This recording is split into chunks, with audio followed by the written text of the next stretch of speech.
right now on 5 on Your Side at 10. Foggy conditions outside right now. We'll talk about fog overnight and its potential to impact your morning commute coming up shortly.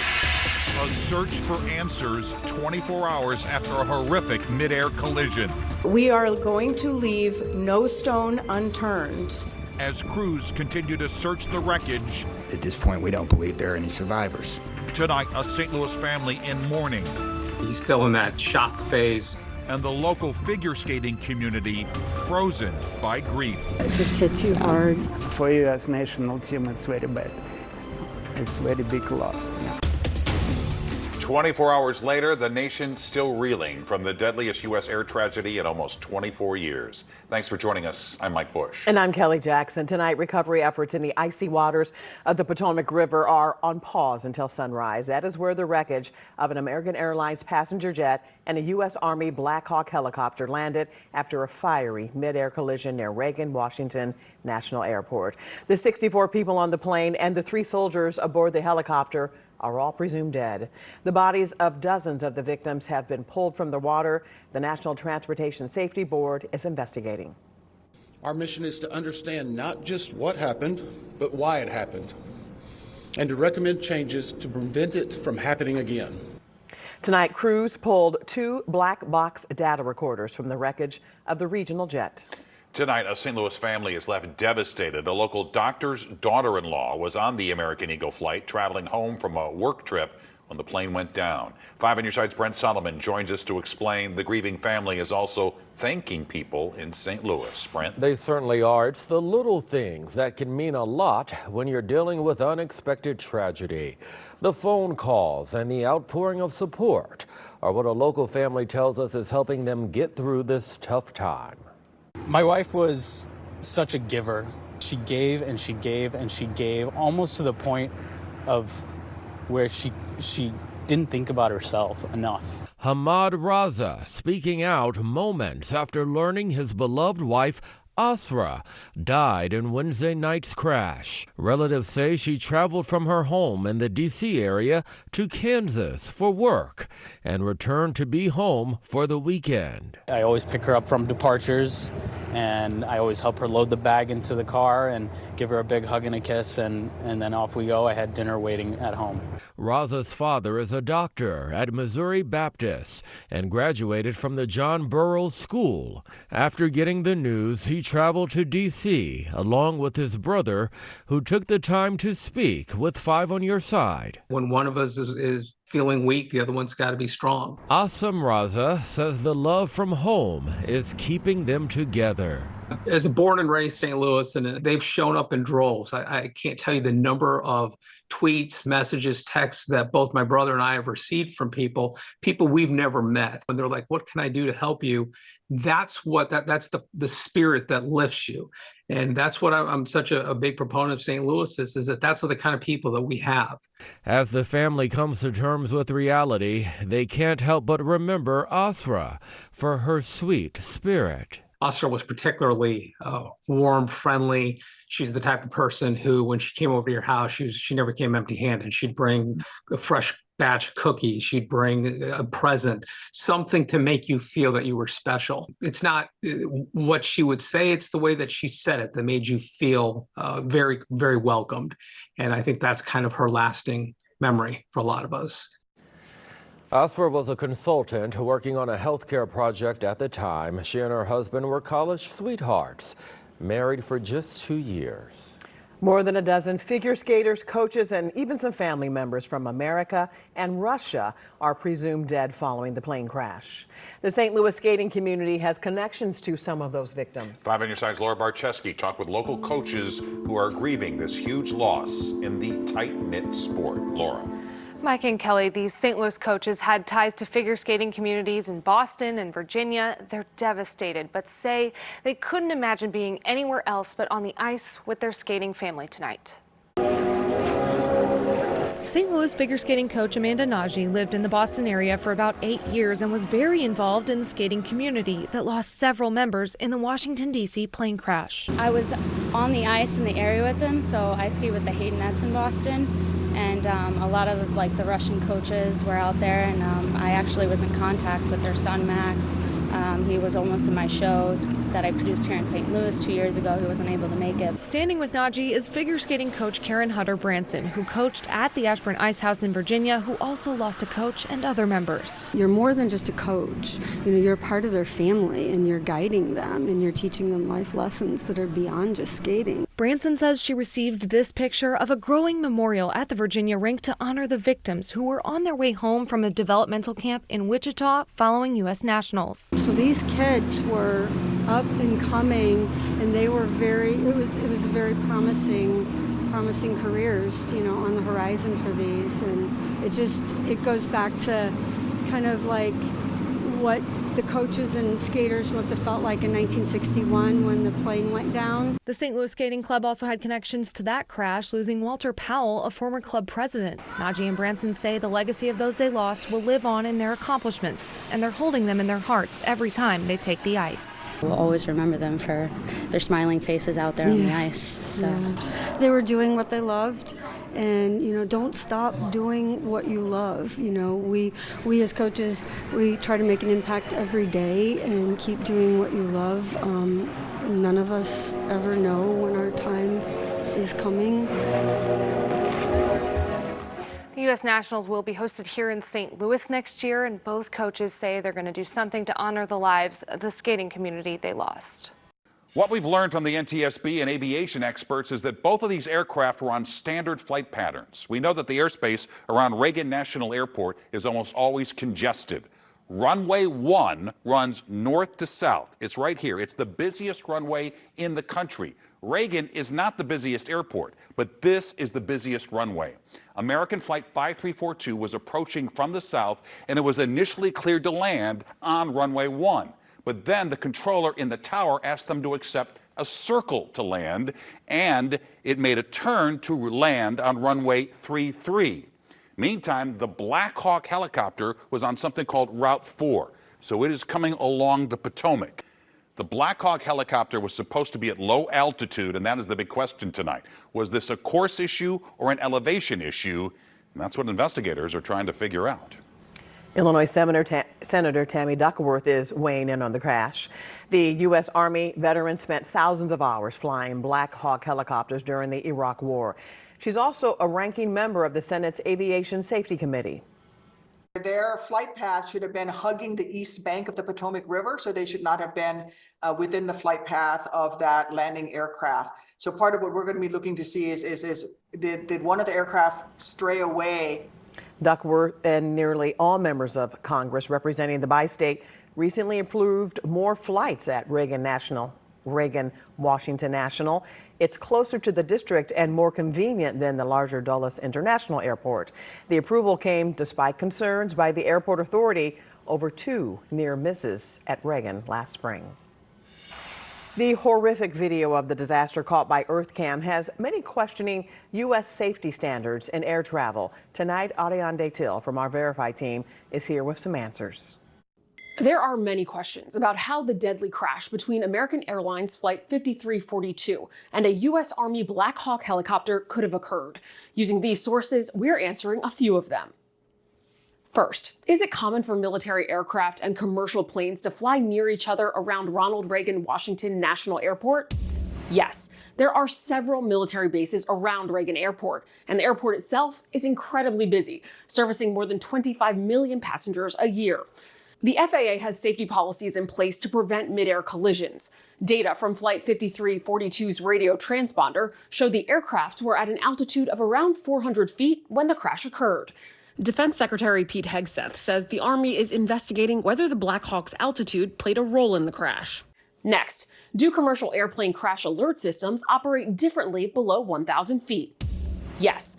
The Traffic Alert and Collision Avoidance System, known as TCAS, is a safety system that helps prevent mid-air collisions between aircrafts, giving pilots visual warnings of approaching aircraft and audio messages advising how to react. But according to the FAA, below 1,000 feet, audio alerts are deactivated. Next, did the Black Hawk helicopter have a black box? Claims online that the Black Hawk was not equipped with a black box appear to be false. On Thursday, NTSB board member J. Todd Inman said, We will probably have more than one black box, so to speak.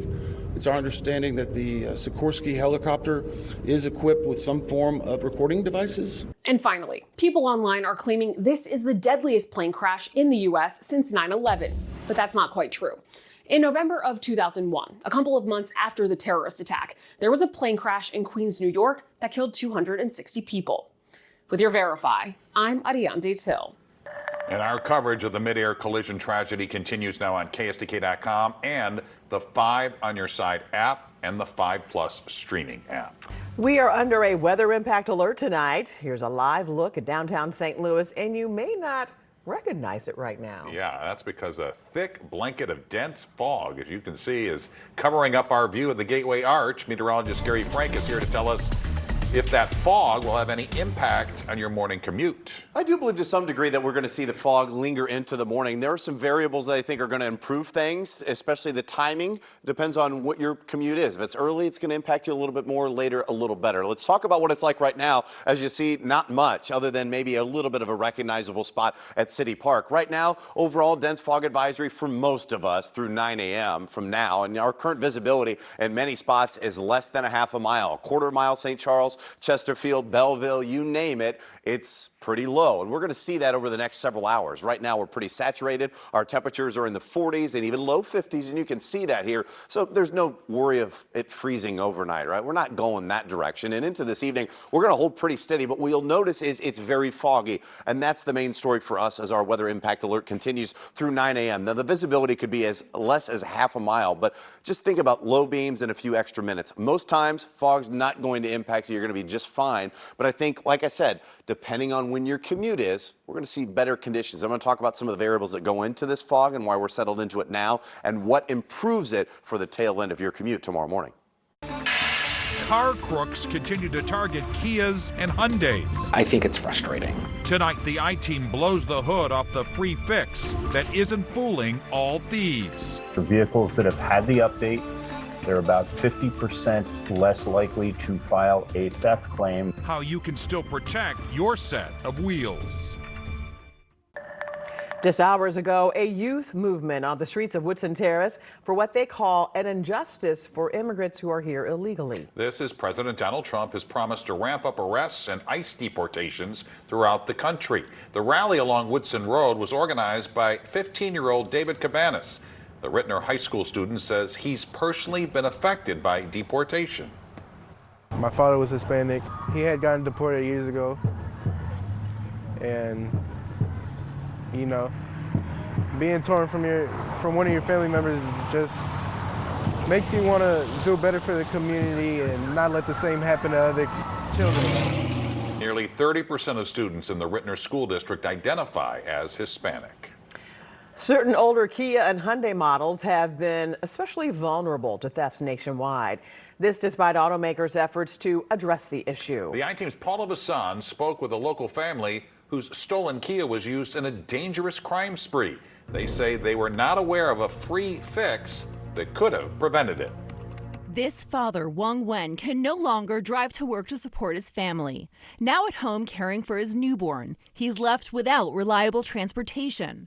Earlier this month, his used 2016 Kia Soul was stolen from his home in Baldwin. It was later involved in a police chase in Maryland Heights. They are stealing cars, they are stealing guns out of cars, and again, those cars and those guns are later sometimes used in violent crimes. The incident left an officer injured, a 16-year-old hospitalized, and another teen in custody. A shocking ordeal for the Wen family. How are you doing? Wong doesn't speak English, so his sister Lisa translated for us from Vietnamese. Oh, I feel so bad. No, it's really hard for him right now, no car. Car thefts involving certain Kia and Hyundai models have skyrocketed in recent years due to a widely publicized design loophole. Criminals can bypass the ignition system in seconds using simple tools. Kia says it's been working to notify owners about a free software fix, but this family says they never got the message. He said he don't know. Vehicle history tracker Carfax reports hundreds of thousands of unfixed Kias are still on the road. Kia says it's reached out to eligible customers and provided free steering wheel locks, with 1.3 million Kias getting the software upgrade. But experts warn many, especially used car owners and those with language barriers, may not know. And while theft rates are down, Matt Moore from the Highway Loss Data Institute says the software fix isn't foolproof. So vehicles that have had the update, they're about 50% less likely to file a theft claim than vehicles that haven't had the update. In other words, he says getting the fix cuts your chance of a theft in half, but doesn't eliminate it. His advice: They just need to go to a dealership, and the dealership can apply the software upgrade, and it's available for free. In 2022, just over 1,500 Kias and Hyundais were stolen in St. Louis County. By 2024, that number dropped to 479. In the city, there were nearly 4,000 stolen in 2022. 2 years later, there were about 1,490 stolen. I think it's frustrating. St. Louis Police spokesperson Mitch McCoy believes the numbers are still too high. And we continue to proactively look for ways to inform our residents and our community of some of the safety tools and features that are available. The Wen family is now stranded without a car, wishing they had known how to better protect themselves. Experts say it's crucial to register your car with a manufacturer to stay updated on safety upgrades. They say Kia and Hyundai owners should check with dealerships for a software fix, or at the very least, use a steering wheel lock to deter thieves. For the I-Team, Paula Vasan, 5 on your side. Meteorologist Gary Franken for Scott tonight. He is here with more on tonight's weather impact alert. Yeah, and it largely circles around fog, and that's going to be the main thing for us here as we look into the overnight hours. We talked about this at 4, 5, and 6. Jim was tracking the fog, and it was foggy throughout the second half of the day. But we started to see more of that, of course, as the sun set and that rain moved out of here. And it's still obviously very damp, and there's some rain moving back in. But I could almost show you any camera, and it would look like this or worse. This is Arnold. It's not so bad here from above, but most of us under that dense fog advisory as part of our weather impact alert here for the next several hours. I do want to focus on a few showers because this is going to be part of the fog and part of the reason that we're settling into that fog as some of that rain is settling in as well. And this is a heavy drizzle in most cases, but this is also going to add to it. You're going to flip your windshield wipers on, wet roads, and there's saturated air mass that's kind of settled in. And you're seeing pockets of a little more rain close to Sullivan, St. Clair, and some of these spots as well. There's the fog, and we talked about you can't see the arch here at this moment. 45 degrees. We've come down from our high of 50. We've got an east breeze at 10 miles an hour with some of that light rain. One thing that I talked about and what we're looking at ahead is the fact that our temps are in the mid 40s here. Our dew point at 43, very close to that. That means it's very saturated. And as I talked about in a longer version on 5+, which is all part of our article through the weather impact alert, you can look and talk about why we see that fog as well. But you'll notice that overall, we're not going to see our temperatures drop, but our visibility is under a half a mile. And I don't think that's going to change in the short term. 12 o'clock, 1 o'clock, let's look at our future visibility. And this is what I showed you earlier this evening. You'll see that fog, a lot of us are under a quarter of a mile visibility or less in some cases, and you'll see that. But look at 4 or 5 o'clock. I still think that there will be some improvement. And I want to talk about why that is through the early morning hours. We'll see temps stay in the mid 40s. You'll see some clearing here. I think eventually our temperatures are still in the mid 40s overnight. We're going to be dealing with fog, no doubt about it. That's the part of our weather impact alert. But here's what we're dealing with throughout 9 o'clock. We're still going to be dealing with that dense fog and heavy drizzle that will impact your morning commute. And like I said, the visibility under a quarter of a mile, slow commute, use those low beams. I think overall you're going to be just fine, but just keep that in mind. Now, once this entire system continues to push closer to us, it's going to switch our wind out of a different direction. And watch what this does. A southwest breeze replaces that east breeze, moves things around. That's where we get rid of the fog, and that's why I think things are going to be better tomorrow, but a little cooler on Sunday morning. So like I said, starting out with that fog, we're not going to go very far, but at the west breeze, that's a key component for us. And as we're warmer here, we'll continue to see this system exit. It's replaced with warmer air. And look over the next 7 days. Once we get past tomorrow morning's weather impact alert, we're going to see a few showers kind of hang around, but temps still in the low 50s. They shouldn't impact us all that much, and most of that is going to be out of here. But I still think it's pretty warm for Groundhog Day. 67 degrees. Well, that keeps going up. Keep in mind, remember last year, February 1st, it was 80. So this Really? is we got to 86 the second half of February. It's a Don't long even time ago, remember. Let's try to repeat that. but we're getting closer. I'm working on it. All right. Here's Corey with sports. Well, we had a couple of incredible finishes on the college basketball court and a rather important anniversary to celebrate. Sports is up next after the break. This 5 on Your Side Sports Report is sponsored by Onder Law Injury Attorneys. It is by no means time to panic for Illinois basketball fans. Their team is safely in the big dance. However, this recent stretch has been less than ideal. The 18th ranked Illini are 2-3 in their last 5, and they got another test tonight at Nebraska. Still no Tomislav Ivicic for Brad Underwood's squad tonight against the Huskers. Nebraska got out to an early lead. They were up 9 points at the half. But here come the Illini. Kasparas Yakachonis is insane. Step back, Illini down 1. Under a minute left now. Drake Gibbs Lawhorn, that's good from the corner. We're tied at 70. Illinois had a shot to win the game at the buzzer. Will Riley can't hit it though, and we go to overtime. In overtime, Bryce Williams took over. He had 27 points on the night as Nebraska pulls away. They beat Illinois for the first time since 2018, 80-74 in overtime. Local OVC matchup in St. Charles, Rayshawn Taylor and SIUE facing Lindenwood. Fun action early in this one. Anais Futrell from McClure. Tough finish for Lindenwood. Then it's going to be Reggie Bass. He's going to get a bit of a helpful bounce to convert the 3 for the Lions. Let's go the other way. We know this guy can hit some big shots. Rayshawn Taylor, triple for SIUE. The Cougars had a 17-point lead at one point in the second half, but the Lions came all the way back. They shocked the Cougars with a 65-63 victory. We have a big college basketball game in our town tomorrow night. Josh Schertz and SLU host Dayton for the annual Billiken Blizzard. The Flyers are always one of the hardest teams for SLU to solve. The Bills are just 2-8 against Dayton in their last 10 matchups. But the win earlier this week over VCU has Schertz's squad riding high. This group now should have confidence that there's no reason we can't go out and compete and find a way and, every game moving forward, because, again, VCU to me is a no-brainer NCAA tournament team, top 35 team in the country. I'll say at the end of the deal, they'll be there and be in the tournaments in some way, shape, or form. Great girls matchup in high school tonight. Alton at O'Fallon. This is always a battle. Redbirds set the early tone. Kyoko Proctor from way downtown for Alton. And it's O'Fallon's turn. Josie Christopher gets the steal coming up right here. She's going to take it all the way for a layup of her own. This is a battle-tested Alton group, though. Jairus Power is going to hit the nice little jump shot. Alton wins this one, 63-46. Even though they haven't played since Monday, it was a busy week for the Blues. Brandon Saad is gone, and that means opportunity for others. The player benefiting the most may be Alexander Texier. The forward was on the top line in practice today.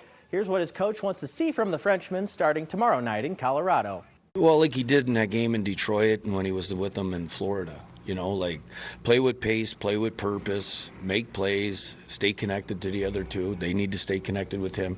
It was a really good line there for us 2 games in a row. But I've had many, talks with him about, what kind of player I think he can be, and I think he'd be really good. Well, if you're of a certain age, January 30th may have a special place in your St. Louis sports heart. And when it's the 25th anniversary of the St. Louis Rams winning the Super Bowl, that feeling gets even more profound. What a game it was that evening in Atlanta a quarter century ago. The Rams-Titan game was as dramatic as any Super Bowl before it. Isaac Bruce's go-ahead touchdown came with just under 2 minutes to go, and then Mike Jones preserved the win with the tackle as time ran out. The memories are still warm, and so was the thought that the team could have played in this current era. And it was at a time where they could play defense and they could hit you and they could tackle you and they could do all of those things. So, yeah, it would have been fun to see that group in this NFL, but it was so much fun doing it at that point in time. They really cared about each other, and their frame of mind was as good as any football team that's ever been put together. And it was put together the old-fashioned way, and they went through hell to get there, and they got it done, and they share the memories just like I do.